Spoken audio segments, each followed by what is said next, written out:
Hello, hello. Good morning. Lisa and Eric Pizak here for our Infinite Daily Live show. It's Monday, and we're kicking it off talking about marketing, talking about smart marketing, talking about the elf on the shelf. Pepe is our elf. I don't know how. He's over there. I don't know how we got the name Pepe.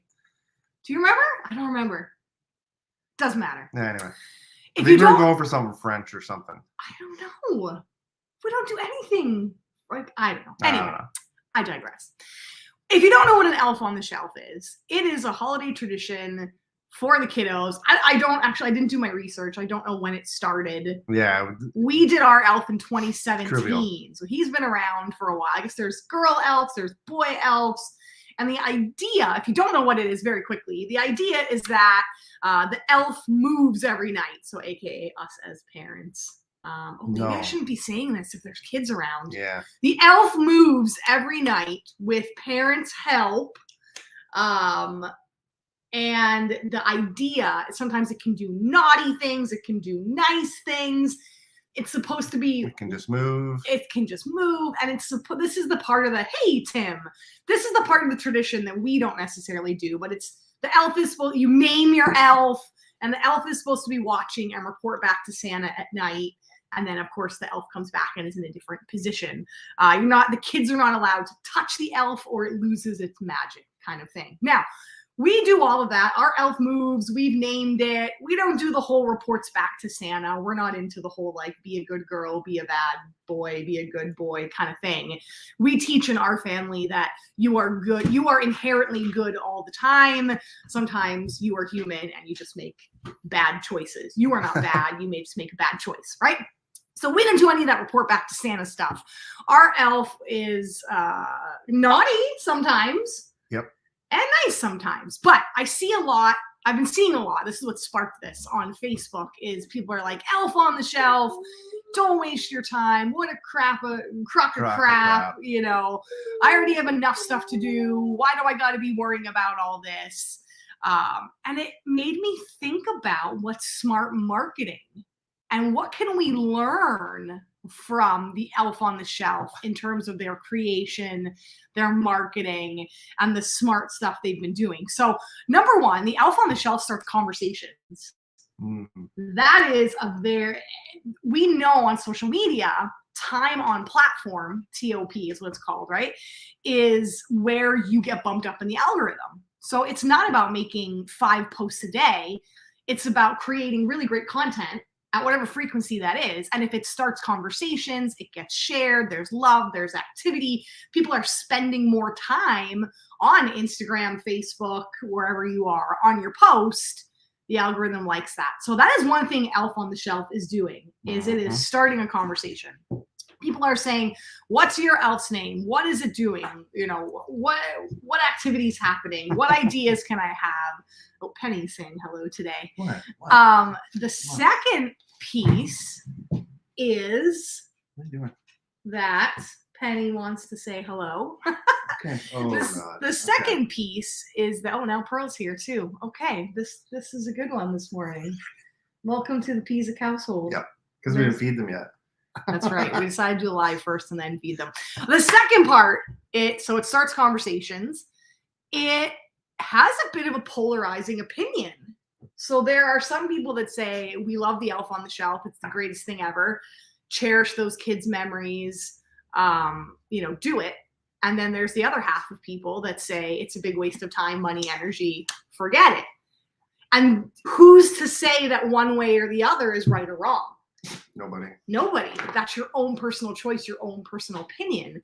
So when you create content or you create a product or a service in hopes that everybody likes it, it's going to flop, because that's just you're not being bold. You're not standing out. You're not taking a risk. You're not doing something different. You always say that to me when I was doing my show, as a prime example. I did my off-Broadway show. And sometimes people will say, I like, a critic will say, I love this. And then another critic will say, I absolutely hated this. and I'll say to you, like, what should I do? And the thing you always say to me when I'm like him and Han over, do I change something? Do I not? Do I look at it? Do I give it time and space? You always say to me, who are you creating the show for? Are you creating it for the critics, or who are you creating it for? Yeah. And first and foremost, no, I'm creating it for the audience and for myself. So when you're creating a product, are you creating it to be liked? Are you creating a service in hopes that everybody thinks it's the greatest thing ever? Or are you going with your gut instinct about what you are passionate about or what you want to put out into the world? So those are two things. The third thing, people are creating whole businesses off Elf on the Shelf. There's like Etsy stores have. What did you find? Yeah, in my Instagram feed, there was you could get like a pre-packaged kit for the month, where it's literally like every day you just pull out this envelope and it has everything in it, like whatever you need. Like they put on jewelry or something, like there's like a beaded necklace that says like the person's name or something like that. That comes from Santa. Comes from Santa. Watching, yeah, right? And every day, every night, because that's I'd say the only biggest pain point with Elf on the Shelf for parents is, what am I going to do tonight? Yeah. And it's always at night. like midnight. Right. So, and then it's like, oh, you're sitting on the couch and you're like, oh my God, forgot. And then anyway, so if you have little ears, they make this whole kit, and it's not cheap. Like it's like $50-$60. So sometimes I relate that back to creation and marketing. We think that we have to always create new. Yeah. And that's not true. I mean, you can't obviously steal somebody's business idea. Don't be stealing people's content. Have integrity in the work that you do. But can you partner with somebody else?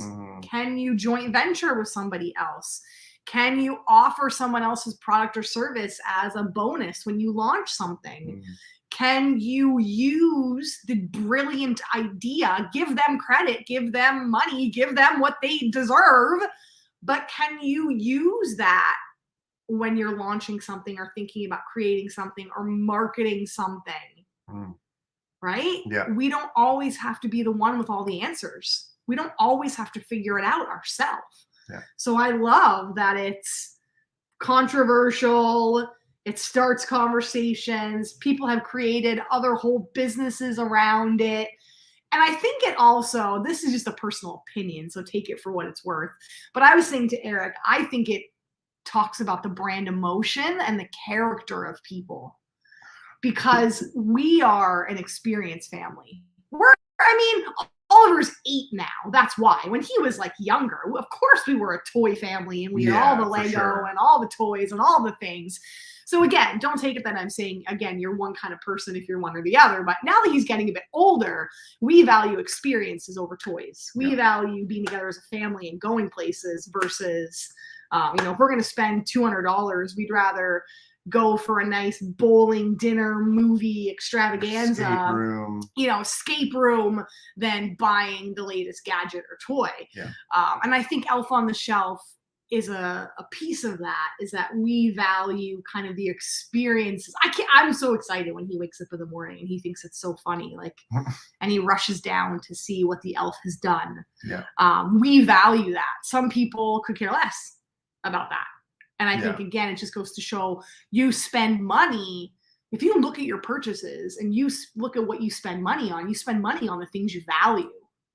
So when you're marketing your products and services, that it's not even about pain point, aspiration. People spend money on the things they value. So what values are you, like, I think about, or values or experiences like laughter, joy, memories, freedom, fun, stability, like whatever value is important to you, that's what you should have, or important to the person that you're marketing to, that's what you should have in that marketing. And I think Elf on the Shelf does a great job of fun and creativity and memories. That's the other piece I like too. I like getting creative with the thing. But I'm thankful that I have help, because if I had to do it every night by myself, I might tip the other way and say. And sometimes too, like sometimes we do. Sometimes our just move lame. it. Yeah. Sometimes we do just move it. Like if it's like midnight, and we're like, I forgot.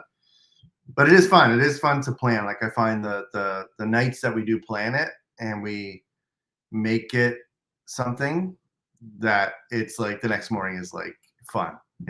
It's Yeah. entertaining. It's fun. Yeah.